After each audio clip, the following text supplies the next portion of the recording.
కొత్తగా సర్కార్ ఏర్పాటు చేసినోళ్ళు పాత సర్కార్ పేర్లు మార్చి కొత్తగా పెట్టుకుంటారు. మంచిగున్న పథకాలను అట్లనే నడిపిస్తారు. ఇప్పుడు పోయిన బీఆర్ఎస్ సర్కార్ పెట్టిన పథకానికి కాంగ్రెస్ సర్కార్ బ్రేక్లు వేసింది. వాళ్లకు సపోర్టుగా బీఆర్ఎస్ పార్టీ కూడా రోడ్డెక్కింది. కొండ నాలుగకు మందెత్తే ఉన్న నాలుగ ఊసిపోయింది అన్నట్టున్నది. తులం బంగారం కలిసెత్తదని రేవంత్ రెడ్డి సార్కు ఓటెత్తే ఉన్న కళ్యాణ లక్ష్మి కూడా వాయే అని జనమంతా పరిశాన్ల పడుతున్నారు. ఇటు బీఆర్ఎస్ కూడా జనానికి సపోర్టుగా జంగు లేపింది. ఏం చేస్తుంది సర్కారు? కోర్టుల కౌంటర్ వేయకుండా టైంపాస్ చేస్తుంది సర్కారు అని మండిపడుతున్నారు. కోర్టు వంక చూపించి ఆపుదామని చూస్తున్నారు. సర్కార్కు బుద్ధి రావాలని అన్ని నియోజకవర్గాల ధర్నాలు చేపట్టింది బీఆర్ఎస్ పార్టీ. కళ్యాణ లక్ష్మి ఇయ్యాల్సిందే ఆడబిడ్డలకు అండగా నిలబడాలని జవడం చేసిండ్రు.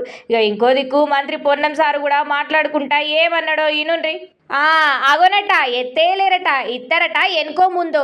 మరి గీ ముచ్చటనే పబ్లిక్ రోడ్డు మీద ఎక్కక ముందుకు చెప్తే అయిపోగా సారు. అసలే లగ్గాల సీజన్, బిడ్డల పెండిళ్ళు పెట్టుకొని వీటి మీద ఆశతోటి చేసే జనాలే ఎక్కువ అనే ముచ్చట మర్చిపోయినరా ఏంది?